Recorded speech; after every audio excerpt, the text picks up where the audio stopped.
di kompetisi di Inggris, saya pikir menjadi salah satu alasan kenapa dia hampir selalu tidak tergantikan di posisi starting line up. Dan yang menarik adalah Bung Didan, bahwa banyak juga pemain-pemain timnas Filipina yang merumput di Liga Indonesia atau kemudian di Indonesia, dan mereka menariknya juga ditempatkan dan menempati posisi memperlihatkan apa yang pernah dilakukan ketika bersama dengan Laos dalam proses transisi. Ya, kita lihat Elkan Bagot, Jordi Amat, Rizky Ridho, Sandy Walsh di sana, dan tentunya nama-nama Rafael Struijk, ada juga Rahmat Irianto, Asnawi Mangku Alam sang kapten, Ricky Kambuaya, Sadil Ramdhani, dan juga Saint Patin. Di kota Manila, tentu saja dua tim ini adalah dua tim yang terluka karena masing-masing menderita kekalahan di pertandingan pertama. Indonesia kalah 1-5 dari Irak di Irak, sedangkan Filipina kalah dari tim tamu Vietnam dengan skor 2-0. Tentu saja ini adalah Indonesia saat itu seperti maklok yang tidak memenuhi ekspektasi. Apakah memang seperti itu, Bung Maruf? Iya, ada beberapa alasan ya. Kalau kemudian rotasi sebagai bagian dari punishment, mungkin itu juga bisa kita terima karena memang performa dari timnas Indonesia. Kevin Ingreso saja dari 28 pertandingan Indonesia melawan Filipina. Oh, hati-hati, terlepas pemain Indonesia dan Tuhan. Tarian di Bung Maruf. Ya, ini menurut saya adalah poin penyelamatan. Saya ingin menyoroti dulu bagaimana poin penyelamatan yang dilakukan Hernando. Kita lihat dalam posisi sudah agak maju ke depan, tapi dengan sangat tipis dia. Ruang-ruang yang akan diberikan para pemain Indonesia benar-benar ditutup para pemain Filipina. Sangat sulit. Rizky Ridho, Jordi Amat langsung kesalahannya tidak perlu dari Jordi. Umpan terobosan tidak offset. Hati-hati Indonesia. Oh Tuhan. Rachel mampu memanfaatkan kesalahan Jordi Amat, Bung Maruf, untuk bisa menghukum kesalahan-kesalahan para pemain Indonesia untuk mengubah skor menjadi 1-0 untuk keunggulan sementara Filipina di menit ke-23 ini, Bung Maruf. Seperti menjadi neraka untuk pertahanan Indonesia. Berkali-kali kesalahan, puncaknya adalah ketika Jordi Amat tadi bolanya berhasil dilebur, ada counter attack dan tidak belum kesalahan demi kesalahan Indonesia mencetak 1 gol, dan Hernando Ari tidak bisa berbuat apa-apa untuk bisa menyelamatkan lagi Indonesia. Tidak bisa terus bisa berharap pada Hernando menjadi penyelamat, menjadi hero ketika pemain-pemain belakang melakukan banyak kesalahan. Indonesia tertinggal 0-1. Ya, kesalahan yang dilakukan Jordi Amat tadi dan juga para pemain belakang Indonesia benar-benar membawa bencana di menit ke-23 karena Rachel mampu keberuntungan di tendangan penjuru ini, Bung Maruf. Ya, kita berharap apapun kondisinya, apapun kemungkinannya, bagaimanapun peluangnya bisa dimanfaatkan. Karena memang ini penting untuk bisa memulihkan psikologis pemain yang terlihat sangat tertekan di 23 menit awal. Sandy Walsh angkat langsung di kotak penalti. Rafael Struijk terlalu memaksa tadi, kita lihat. Oh, nampaknya Rizky Ridho, Bung Maruf. Betul, agak memaksakan diri Rizky Ridho untuk melakukan tembakan untuk bisa merebut bola. Ini Sadil Ramdhani, Rahmat Irianto, bukan sebuah pelanggaran.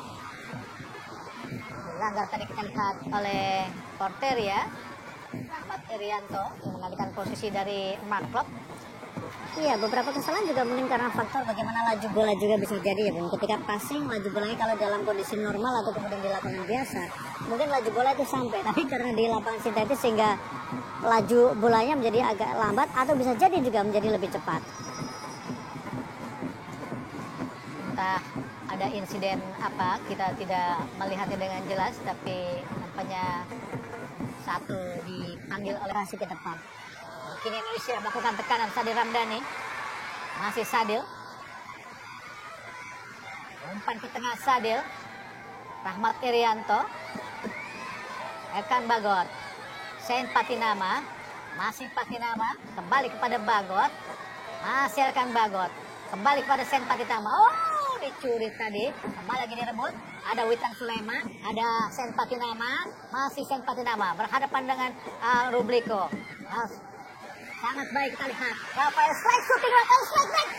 Tuhan, gagal tadi Bung Maruf. ini juga bisa menjadi bagian dari persiapan juga untuk nantinya di Piala Asia, karena lawannya hadapi juga secara kualitas tidak terlalu berbeda ya. Sangat disayangkan terlalu mudah kehilangan bola para pemain Indonesia khususnya di lini tengah. Sebagai area yang sangat berbahaya. Kotak penalti langsung tadi. Sangat bebas. Umpan yang sangat memanjakan tadi dilakukan oleh Porteria dengan satu sentuhan, beruntung masih menyamping tadi Bung Maro. Iya, kembali kita lihat bagaimana posisi yang kosong. Tidak ada satupun pemain Indonesia yang berada di area di mana Porteria berada, sehingga justru sangat longgar sekali, sangat nyaman sekali ketika dia mencoba untuk menciptakan peluang tadi. Umpan dari Jesse Thomas Kuran pada Porteria yang berdiri sangat-sangat bebas. Mari kita lihat line out. Porteria hampir lolos tadi. Kembali pelanggaran dilakukan para pemain Indonesia. Resel dijegal oleh Rizky Ridho. Tentu saja di situasi yang cukup berbahaya karena pemain-pemain mereka banyak yang berpostur sangat tinggi, Bung Maruf. Betul, dan kita lihat memang di sini ada momentum ya, yang sebuah pelanggaran yang dilakukan oleh Rizky Ridho dari Resel, pemain yang cukup berbahaya terutama di sektor kiri dari titik serangan Filipina. Fernando Ari Sutariadi mengatur posisi pagar hidup agar lebih ke kanan, dibantu oleh Sadil dan juga Witan Sulaiman. Tampaknya ada Manuel Ott akan melakukan tendangan bebas. Harus hati-hati Indonesia. Lakukan sudah langsung mengarah ke gawang tadi. Manuel Ott dibiarkan saja penjaga gawang Hernando Ari Sutariadi. Kita bagaimana tendangan kaki kanan dari Manuel Ott mengarah ke samping kanan gawang dari penjaga gawang Hernando Ari. Umpan panjang tadi dari Neil Edridge. Tapi tidak, kesempatan yang baik kita lihat. Ada Rafael Strike shooting langsung, terlalu memaksa kalau menurut saya, Bung Maro. Ya, situasi tadi Rafael juga mendapatkan bola yang sangat baik sebenarnya ya. Lagi-lagi kombinasi bersama dengan Sadil Ramdhani. Tapi agak terlambat dalam mengambil keputusan di sini. Kita lihat masih kembali bisa ditutup ya. Dia harus memberikan bola kepada Sadil Ramdhani ya. Atau bisa kerjasama dengan Witan pada Rafael Strike, masih Rafael Strike. Pelanggaran kan, dibiarkan saja oleh wasit. Serangan balik yang sangat cepat dari Rubiko. Masuk Rubiko. Coba dihentikan oleh Rame Torianto. Langsung ke kanan. Tempatkan oleh Reza. Berhadapan dengan Elkan Bagot. Situasi yang cukup berbahaya. Bukan sebuah pelanggaran. Sengaja menjatuhkan diri kita lihat Reza. Elkan Bagot. Ada kita lihat Rafael Strike. Masih Rafael Strike. Sangat cepat dari kotak penalti. Masih Strike. Gagal kita lihat. Rafael Strike tadi. Terlalu memaksakan untuk membawa bola sendiri tadi, Bung Maruf. Iya, padahal adalah momentum yang cukup bagus ya ketika Rafael Strike tinggal berhadapan dua lawan satu dan berusaha ada kesempatan di sana. Tapi ternyata dia memutuskan untuk bawa bola, mempersulit diri sendiri dan membuang peluang yang sebenarnya bisa dimaksimalkan. Kita lihat lagi-lagi ada opsi sebenarnya.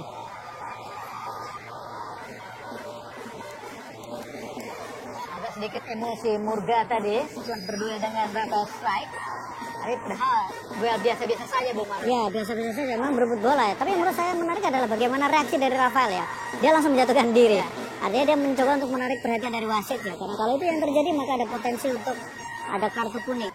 Dan yang sudah lanjutkan Jordi Amat. Masih Jordi. Asnawi. Reset meminta bola ada lemparan ke dalam, tapi wasit mengambil keputusan lain. Adalah sebuah pelanggaran tadi. Asnawi kembali kepada Rizky. Kini ada Arhan Pratama. Witan, Ricky Kambuaya. Masih Ricky Kambuaya. Masih Ricky Kambuaya. Sangat panjang. Alhamdulillah. Sadil Ramdhani mencetak gol lewat passing kaki kiri yang sangat manis dan cantik. Alhamdulillah, Indonesia mampu menyamakan kedudukan menjadi 1-1. Sebuah gol yang sangat-sangat cantik, luar biasa dari Sadil Ramdhani Putra Raha untuk timnas Indonesia ini, Bung Maro. Iya, kita lihat juga bagaimana sebuah kontribusi besar yang dilakukan, kerja keras yang diperlihatkan, dan kemudian hasil indah yang dihasilkan. Sebuah gol indah dari Sadil Ramdhani, tembakan dari dalam kotak penalti kaki kiri tidak bisa diantisipasi oleh penjaga gawang dari Filipina, Neil Etheridge. Luar biasa Indonesia. Poin tetap harus diberikan kepada Ricky Kambuaya, Bung Maruf. Bagaimana liukannya mampu benar-benar mematahkan pinggang-pinggang para pemain. Asnawi dan Asnawi juga tidak terlalu sering naik sehingga lebih aman area yang saling mengunci sebenarnya. Dengan bebas Indonesia, Etheridge atur posisi pagar hidup dari Filipina. Witan, oh sangat baik, kombinasi yang sangat baik tadi. Rafael Strike terlepas dari tanggapan penjaga gawang Neil Etheridge. Kombinasi yang sangat baik tadi, Bung Maruf. Iya, sebuah skema tendangan bebas yang cukup unik, cukup baik dan memang jarang dilakukan oleh Indonesia. Tapi bagaimana ini juga membuat ada sebuah peluang yang begitu terbuka. Rafael Strike siap untuk menerima bola tadi dan tembakannya masih berhasil dihalau oleh. Dengan penjuru Indonesia yang kedua, mau saja menghasilkan gol, lakukan sudah sangat baik tinggi datangnya. Ada Elkan banget di kotak penalti, ada syuting langsung Sananta, gagal tadi. Kini Rubliko mencoba mengalirkan bola ke depan langsung. Ada Bas di situ, jatuh di kaki Manuel. Oh, serangan balik cepat langsung. Oh, ada Rubliko kini Pakolo. Oh, sendirian, berhasil dikuasai dengan sangat baik. Pelanggaran jelas dilakukan tadi oleh Pakolo Bugas tadi. Sebenarnya harus hati-hati juga tadi Arnaldo Ari untuk membuang bola, Bung Maruf. Betul, tetap ada sebuah resiko. Dia. Iya, Karena masih tidak menyatakan itu sebagai pelanggaran, ini sangat berbahaya. sangat berbahaya ya. Meskipun memang kalau kita lihat posisi ini, ya ini menurut saya lebih pada reaksi awalnya ya. Dia harusnya dia tetap mengamankan bola terlebih dahulu. Bola dulu. Karena ini sangat beresiko kalau dia melepaskan bola. Kita lihat dia sudah berhasil berlebihan. Ya, sebenarnya pertama ke belakang ada Elkan Bagot, kini Rizky Ridho. Kita lihat Jody Amat meninggalkan posnya di belakang untuk membantu di tengah Indonesia. Karena memang kekurangan pemain yang bisa megang bola, Bung Maruf. Betul. Dan memang sebenarnya mungkin tadi dengan harapannya dengan menempatkan 3 back jangkung harapannya untuk bisa membuat lini belakang lebih kuat ya. Tapi justru beberapa sering terjadi beberapa kesalahan sehingga sekarang kembali tandem yang dilakukan antara Rizky Ridho dengan Elkan Bagot dengan 2 fullback langganan timnas. Oh, sangat balik cepat. Kita lihat arah pertama. Masih Arhan di kotak penalti. Arhan! Oh Tuhan! Nikmat Tuhan, mana lagi yang kau dustakan, Arhan? Sudah berhadapan dengan penjaga gawang. Gagal tadi, Bung Maruf. Ya, sebuah keputusan yang menurut saya memang perlu di... Oke, Caraka, Ramadan serang kotak penalti. Ramadan! Oh Tuhan! Elkan Bagot tadi menyelinap di sela-sela para pemain belakang. Tapi gagal, Bung Maruf. Kerja keras yang dilakukan oleh para pemain, tidak peduli waktu tersisa berapa lama lagi, tapi bagaimana Ramadan Sananta memberikan umpan cutback tadi, tapi dihalau oleh satu. Tendangan penjuru Indonesia di sisa waktu perpanjangan atau tambahan waktu. Siapa akan melakukan? Apakah Arhan akan melakukan tendangan penjuru? Ini juga masuk, kita lihat. Angkat sangat baik dan gagal tadi. Oke, Caraka. Arhan pertama gagal tadi. Serangan balik dari Filipina. Asnawi. Arhan Fikri. Masih Arhan Fikri. Arahkan pada Asnawi. Masih Asnawi. Umpan panjang.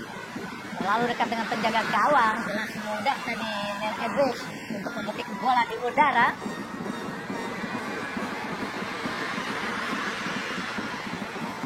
Antisipasi yang baik kita lihat dari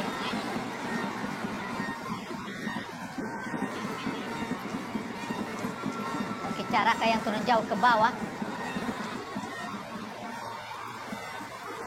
Satu. Arahkan ke kotak ke kiri. Ada Rubliko. Hadapan dengan Arhan Pratama. Langsung arahkan kotak penalti. Disapu dengan sangat baik tadi. Sadir Ramdhani. Arah ke Witan Sulaiman. Tapi gagal tadi Witan. Oh, wasit dari Korea telah meniup peluit panjang tanda berakhirnya pertandingan babak kedua, yaitu wasit Kim Jung Hyuk untuk membunyikan peluit sehingga pertandingan ini berakhir imbang. Merebaknya isu Park Hang-seo merapat ke timnas Indonesia ini sebenarnya sudah berhembus lama, tak lama setelah pelatih Korea tak memperpanjang kontrak di Vietnam. Induk Sepak Bola Indonesia, PSSI, disebut terbuka dengan kemungkinan merekrut Park Hang-seo sebagai pengganti Shin Tae-yong di timnas Indonesia.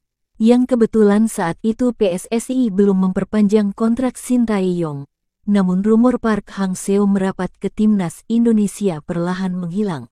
Seiring keputusan PSSI yang menambah masa bakti Shin Tae-yong hingga Juni tahun 2024 mendatang, menariknya isu soal Park Hang-seo kembali muncul. Bahkan dari salah satu media lokal negara asal Shin Tae-yong dan Park Hang-seo, Korea Selatan, yang mengangkat kembali isu tersebut. Kemungkinan Park Hang-seo merapat ke timnas Indonesia sangat besar. Tak hanya itu, bahkan mantan pelatih timnas Vietnam akan meraih kesuksesan lebih besar bersama timnas Indonesia. Menurut MSN Korea, pelatih Park Hang-seo menerima tawaran yang sulit ditolak. Ada informasi mantan pelatih tim Vietnam Park Hang-seo menghadapi kemungkinan menjadi pelatih tim Indonesia, tinggal menunggu persetujuan. PSSI dikabarkan bersedia menerima sebagian besar keinginan Park Hang-seo. Coach Park diyakini sebagai pilihan terbaik untuk membantu tim Indonesia melaju ke level baru. Kini PSSI tinggal menunggu keputusan dari Coach Park. Lanjutnya, bak petir di siang bolong, kabar ini membuat publik Vietnam terhenyak dan tak bisa diam begitu saja. Lewat salah satu media lokal, ia pesimistis dengan kemungkinan Park Hang-seo melatih timnas Indonesia. Menurut mereka peluang itu ada, tapi sangat tipis karena PSSI dinilai lebih percaya kepada Shin Tae-yong ketimbang mencari pelatih baru. Kemungkinan pelatih Park Hang-seo bisa memimpin tim Indonesia dalam waktu dekat sangat kecil dan PSSI akan terus menaruh kepercayaan pada Pak Shin Tae-yong ketimbang terburu-buru mencari pemimpin baru. Katanya, PSSI memang baru saja menambah kepercayaan mereka terhadap Shin Tae-yong dengan memperpanjang masa bakti pelatih asal Korea itu. Tujuannya Piala Asia 2023 di Qatar dan kualifikasi Piala Dunia 2026. Namun tentunya tetap ada evaluasi. Nasib Shin Tae-yong akan ditentukan dari hasil dua agenda tersebut, semua kemungkinan pun bisa terjadi. Antara timnas Indonesia sukses di Piala Asia 2023 dan kualifikasi Piala Dunia 2026 yang membuat posisi Shin Tae-yong aman. Atau menuai hasil buruk hingga tak ada lagi perpanjangan kontrak untuk mantan pelatih timnas Korea Selatan di Piala Dunia 2018 Rusia itu.